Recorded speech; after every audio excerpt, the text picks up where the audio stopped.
నమస్తే, welcome to our channel. నేను మిషాల్ని. ఈ నెల 11వ తేదీన మాజీ సీఎం జగన్మోహన్ రెడ్డి యూరోప్ వెళ్ళింది ప్రజలకు అందరికీ తెలిసిందే. అయితే ఇంకా ఇంత త్వరగా రావడానికి కారణాలు ఏంటి, దాని వెనక అసలు ఏం జరుగుతుంది? నిన్నేమో బెంగళూరులో దీపావళి సెలబ్రేషన్ కూడా చేసుకున్నారు. అసలు ఏంటి ఇంత త్వరగా రావటం ఏంటి యూరోప్ నుంచి? ఏం జరగబోతుంది? ఇలాంటి అంశాలను చర్చించే ముందు స్టూడియోలో ఉన్నారు senior journalist doctor Kanakadurga Vadlamani గారు ఉన్నారు. వారిని విషయాలను తెలుసుకునే ప్రయత్నం చేద్దాం. నమస్కారం మేడం. నమస్తే అండి. మేడం, జగన్మోహన్ రెడ్డికి ఏసీపీ కోర్టు యూరోప్ వెళ్ళడానికి పర్యటన ఇచ్చింది, ఓకే. అయితే ఇంత త్వరగా వెళ్ళి రావటం ఏంటి, అసలు కారణం ఏంటి, ఏం జరుగుతుంది దాని వెనక ఏం చెప్తారు మేడం? దానికంటే ముందు అసలు ఆయన దీపావళి కర్ణాటకలో ఎందుకు చేసుకున్నారో చెప్పాలి. బెంగళూరులో ఆయన యలహంకలో ఎందుకు దీపావళి చేసుకున్నారు, ఆయన ఆంధ్రప్రదేశ్కి ఎందుకు రాలేదు, ఆంధ్రప్రదేశ్లో ఎందుకు చేసుకోలేదు తాడేపల్లిలో? ఆయన మరి ఆంధ్రదేశానికి ఎమ్మెల్యేనా లేకపోతే కర్ణాటకలో ఎమ్మెల్యేనా? కనీసం పులివెందులు వెళ్ళైనా చేసుకోవాలి, పులివెందులైనా వెళ్ళలేదు. ఆయన మాజీ ముఖ్యమంత్రి అని చెప్పుకుంటాడు కదా, ఆయన ప్రతిపక్ష నేత కాని ప్రతిపక్ష నేత అని చెప్పుకుంటాడు కదా, మరి ఎందుకు ఆయన ఆంధ్రప్రదేశ్లో దీపావళి చేసుకోలేదు? మీరు ఇంకో మాట ప్రస్తావించలేదు. రోజా గారు ఈ నరకాసురుడు ఈ సంవత్సరంతో ఈ నరకాసురుడు ఇది పోవాలి, జూన్ 4 తోటి నరకాసురుడిని ఇంటికి పంపించారని నీకే తెలుసు. మళ్ళీ కొత్తగా ఏ నరకాసురుడు గురించి చెప్తోంది ఆవిడ? ఆంధ్రప్రదేశ్ ప్రజలు నరకాసురుడు అంటే జగన్నాసురుడు అనుకుంటున్నారు, అంతే తప్ప ఇంకెవరూ లేరు. అంటే ఆవిడకి మరి తేడాగా ఉందేమో మనకు తెలియదు. అయితే ఆవిడ అడగాల్సింది ఏంటంటే, మీ జగన్మోహన్ రెడ్డి ఎందుకు వచ్చి ఆంధ్రప్రదేశ్లో దీపావళి చేసుకోలేదు, ఈ అక్క చెల్లెమ్మలందరినీ ఎందుకు వదిలేశాడు, అది ఆవిడ చెప్పాలి. అంతే తప్ప నరకాసురుడు అంటే ఒకళ్ళే. ఆ నరకాసురుడిని వద్దని క్లియర్గా అనుకున్నారు ఆంధ్రప్రదేశ్ ప్రజలు, ఇంటికి పంపించారు, 11 సీట్లు ఇచ్చారు. ఇకపోతే మీరు అన్నారు ఎందుకు జగన్మోహన్ రెడ్డి ముందుగా వచ్చేసాడు, అసలు లెక్క ప్రకారం 23, 24 వస్తారని అన్నారు. కానీ ఆయన దీపావళికే వచ్చేసాడు, దీపావళి ముందే. దీపావళి ఇక్కడ చేసుకున్నాడు. అంటే అమావాస్యకి ముందు రోజు వచ్చాడా అమావాస్య రోజు వచ్చాడా అనేది మనకు తెలియలా ఎగ్జాక్ట్గా ఏ రోజు దిగారు అనేది. అంటే ఆయన దీపావళి చేసుకోవటం ఏంటి ఇంకో విషయం, అది కూడా వాళ్ళు రిలీజ్ చేయటం ఏంటి ప్రెస్కి, ఛానల్స్కి? అంటే దీని వెనకాల ఏముంది ఆయన ఉద్దేశం?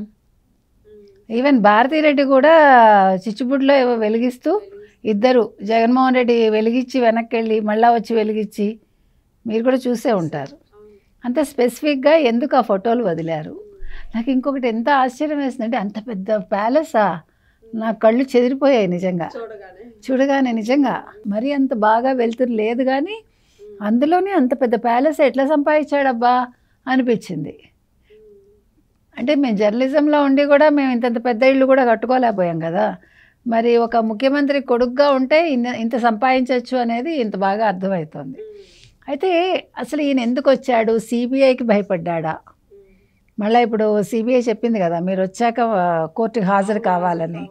సో ముందుగా అంటే యలహంకలో ఉండడానికి కారణం ఆయన న్యాయవాదులతోటి చర్చిస్తాడా, అంటే పొన్నవోలు ప్రధానంగా ఉంటాడా లేకపోతే ఇంకా వేరే కొత్త వాళ్ళని తెచ్చుకుంటాడా, పెద్ద పెద్ద లాయర్లు వస్తారా?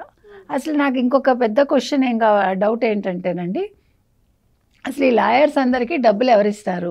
ఎందుకంటే మీకు పెద్ద లాయర్స్ వస్తే వాళ్ళు గంటకి ఇన్ని లక్షలను తీసుకుంటారు, అది అందరికీ తెలుస్తుంది. అంటే మామూలుగా ఒక సాధారణ వ్యక్తి అయితే వాళ్ళని భరించలేడు. జగన్మోహన్ రెడ్డి అంతంత మాత్రం చాలా పేదవాడు అంటాడు, మరి ఇలాంటి లాయర్స్ని ఎట్లా ఆయన పెంచి పోషిస్తాడు? పొన్నవోలో పక్క ఉంటాడు, ఆయనకి 100 మంది ఆయన కింద పనిచేస్తారు. ఎవరికి ఏ కష్టం వచ్చినా జగన్ అని ఉన్నాడు, మీ మీద ఏ కేసులు వచ్చినా చెప్పండి అని ఆయన అంటున్నాడు.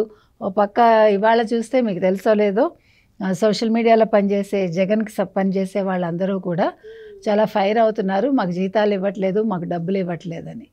వాళ్ళందరి మీద మరి రేపొద్దున కేసులు కూడా పడతాయి. ఎందుకంటే ఓ పక్క జగన్మోహన్ రెడ్డి డబ్బులు ఇవ్వట్లేదు, ఇంకో పక్క వాళ్ళు చంద్రబాబు నాయుడు మీదో లేకపోతే ఏమంటారు లోకేష్ మీదో పవన్ కళ్యాణ్ మీదో లేకపోతే సొంత జగన్ మనుషులైన వాళ్ళ మీద కూడా వాళ్ళు పోస్టులు పెడతారు. తర్వాత ఫేస్ మార్ఫింగ్లు, ఫేక్ వీడియోలు ఇవన్నీ చేస్తారు కదా, ఖచ్చితంగా వాళ్ళందరికీ కూడా నోటీసులు వెళ్తాయి.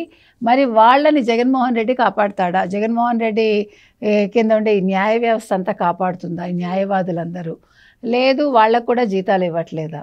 ఇప్పుడు ఇదొక సందేహం. ఒక పక్క, మరో పక్క అసలు ఈయన ఎట్లా ఎదుర్కొంటాడు, ఇప్పుడు సిబిఐని ఎట్లా ఫేస్ చేస్తాడు, సిబిఐ ఏమని ప్రశ్నిస్తుంది, ఈయన అసలు ఎందుకు వెళ్ళాడు లండన్కి, ఎందుకు తొందరగా వచ్చేసాడు.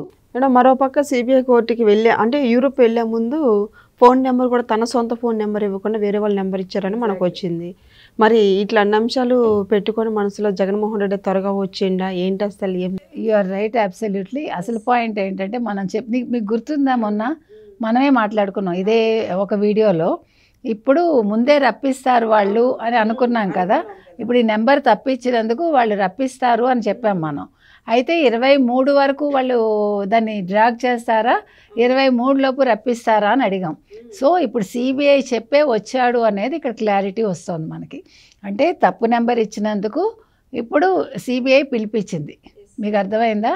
కాబట్టి ఇప్పుడు 2 అంశాలు, ఒకటి తన ఫోన్ నెంబర్ ఇవ్వనందుకు, వేరే వాళ్ళ ఫోన్ నెంబర్ ఇచ్చినందుకు, రెండోది సిబిఐ మీరు లండన్ వెళ్ళొచ్చాక ఖచ్చితంగా మీరు హాజరు కావాలి అని చెప్పింది. కాబట్టి ఇప్పుడు 2 అంశాల మీద ఆయన హాజరవ్వాలి. ఇప్పుడు ఈ నెంబర్ మీద వివరణ ఇచ్చుకోవాలి. ఇప్పుడు ఈ నెంబర్ ఎవరనేది బయటికి రావాలి. కాబట్టి ఆయన దీపావళి జరుపుకుంటున్నాడు, కానీ భయంతో ఆయన దీపావళి జరుపుకున్నాడు. అంటే ఒక బెదురుంది లోపల, మనం తప్పు చేసాము, మనం వేరే వాళ్ళ నెంబర్ ఇచ్చామని. తర్వాత ఈ కేసు ఏమవుతుంది అనేది కూడా ఆయనకు అర్థం కావట్లేదు. మొత్తం మీద ఇవాళ భారతీరెడ్డి దీపావళి జరుపుకోవటం అనేది ఇంకా ఆశ్చర్యం. ఎందుకంటే మనకు తెలుసు ఆవిడెప్పుడు భర్తతోటి ఏ రోజు తిరుపతి రాలేదు. She's a strong Christian. Okay, అందులో మనమేమి దాని గురించి మాట్లాడడం, మనం మామూలుగా చెప్తున్నాను. కాబట్టి ఆవిడ దీపావళి జరుపుకోవటం ఏంటి, ఆవిడ నరకాసుర వధ జరిగినట్టుగా భావించడం ఏంటో మనకు తెలియదు. మేడం జగన్మోహన్ రెడ్డి మళ్ళీ ఏపీకి వస్తారంట. ఏపీకి వచ్చిన తర్వాత తాడేపల్లి కార్యాలయంలో వాళ్ళ నాయకులతో కావచ్చు, శ్రేణులతో కావచ్చు భేటీ అవుతున్నారు ఇక 2 రోజుల్లో అని మనకు సమాచారం వస్తుంది. ఇక భేటీ అయిన తర్వాత ఇక ప్రజల్లోకి వెళ్దాం అని వస్తుంది సమాచారం. ఎలా చూడాలి మేడం దీన్ని? అంటే 2.0 అన్నారు కాబట్టి 2.0కి ఇప్పటి నుంచి పాదయాత్రలు మొదలు పెడతాడేమో ఆయన. మరి పాదయాత్రలు ఎక్కడి నుంచి మొదలు పెడతాడు, మళ్ళీ పరదాలతో పాదయాత్రలు చేస్తాడా, చెట్ల కొమ్మలు నరికిస్తాడా, ఈసారి ఎలా ఉంటుంది, ప్రజలు ఎట్లా రిసీవ్ చేసుకుంటారు, ముందు ప్రజలు రిసీవ్ చేసుకోవటం కంటే ప్రజల్ని ఇబ్బంది పెడతాడు ఆయన. ఒకటి ముందు ఆయన వెళ్తూ ఉంటే ఏదో రాజు వెడలే రవి తేజములరా, కానీ ఈయన వెళ్ళటం వల్ల ఏంటంటే ముందు ప్రజలు ఇబ్బంది పడతారు, నెంబర్ 1. నెంబర్ 2 ఏంటంటే ఈ జై జగన్ జై సీఎం ఈ నినాదాలు వినలేక ప్రజలు చచ్చిపోతున్నారంటే ఏమంటారు, మామూలుగా వాతావరణ కాలుష్యం వేరు, ఈ ధ్వని కాలుష్యం అంటారు, ఇదొక గోల అయిపోయింది. ఈయన వెళ్ళటం వల్ల, ఈయన కామ్గా వెళ్ళి తన పని తను చేసుకొస్తే ప్రజలకు ఏ ఇబ్బంది లేదు. ఎక్కడైనా తిరగమనండి, ప్రజలే డిసైడ్ చేస్తారు.